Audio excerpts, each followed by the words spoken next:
ಕೊಡ್ರಿ.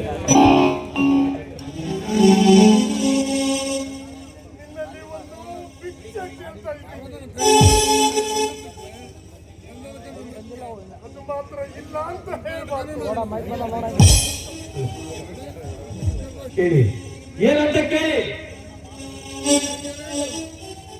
ನಾನು ಮಾತು ನಡೆಸ್ಕೊಡ್ತೀನಿ ಅಂತ ಮೊದಲು ನನಗೆ ಮಾತು ಕೊಡು.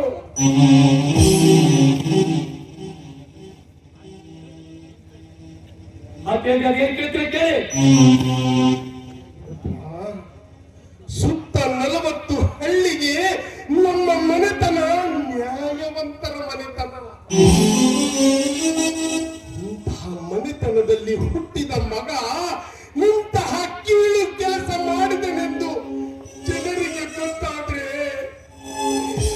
ನಮ್ಮ ಮನೆತನದ ಮಾನ ಮಣ್ಣು ಪಾಲಾಗಿ ಹೋಗುತ್ತೆ.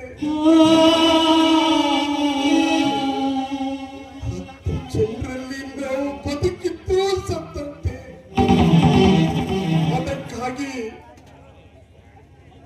ಅದಕ್ಕಾಗಿ ಯಾವ ಕಾಲಕ್ಕೂ ಯಾವ ಸಮಯಕ್ಕೂ ಈ ಸಾವಿಗೆ ನನ್ನ ಮಗ ಕಾರಣ ಅಂತ ಹೇಳ್ಬಾರ್ದು. ಆತ್ಮಹತ್ಯೆ ಅಲ್ಲ, ಆಕಸ್ಮಿಕ ಸಾವು ಅಂತ ಮುಚ್ಚಿ ಹಾಕ್ಬೇಕು. ಮದುವೆಗೆ ಬಂದ ಜನರಿಗೆ ಹೇಳಿ ಕಳಿಸುವ ಜವಾಬ್ದಾರಿ ನನ್ನದು. ರುದ್ರ, ನಿನ್ನ ಮಗಳ ಸಾವಿನಿಂದ ನನ್ನ ಮನೆತನದ ಮಾನ ಹೋಗ್ಬಾರ್ದು.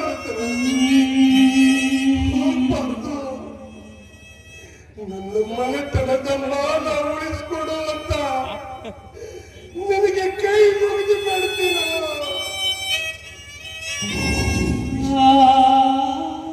ಇಷ್ಟಕ್ಕೂ ನಿನಗೆ ಕರುಣೆ ಮಾಡದೆ ಹೋದ್ರೆ ನಿನ್ನ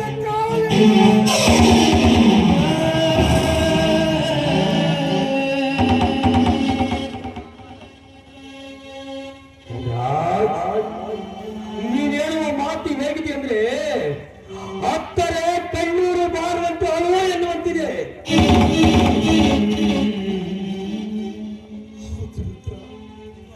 ಇದು ಅನಿವಾರ್ಯ.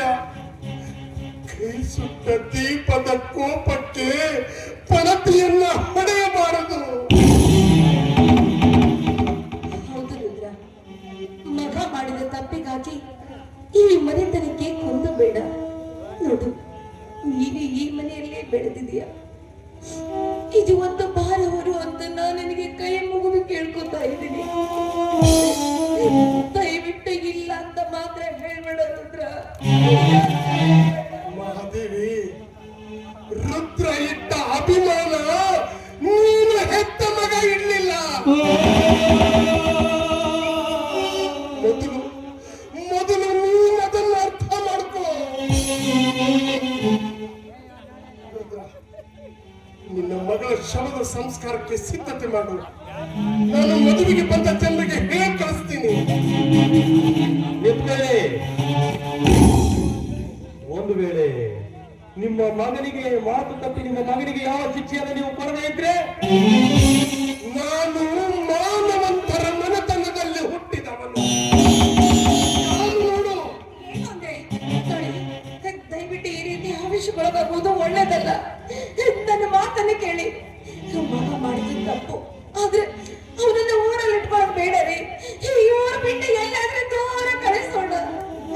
ನಿಮ್ಮ ತಲೆಯಲ್ಲಿರುವ ಈ ಕೆಟ್ಟ ವಿಚಾರವನ್ನು ಮೊದಲು ಕಣ್ಣಾಗಿ ಸ್ವಾಮಿ, ಕಣ್ಣಾಗಿ. ಇದು ನಿನ್ಗೆ ಅರ್ಥ ಆಗೋದಿಲ್ಲ. ಹಾಗಾದರೆ ನನ್ನ ಮಾತನ್ನು ಕೇಳಿ. ನನ್ನ ಮಾತು ಕೇಳ್ತೇ ಇಲ್ಲ, ಸುಮ್ಮನೆ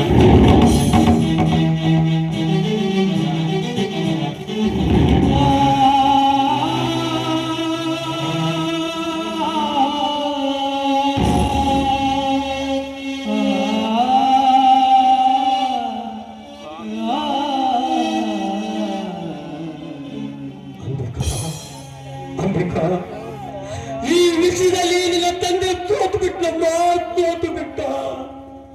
ನಿನ್ನ ಕ್ಷಣಿಕೆ ಮಗಳೇ, ನನ್ನ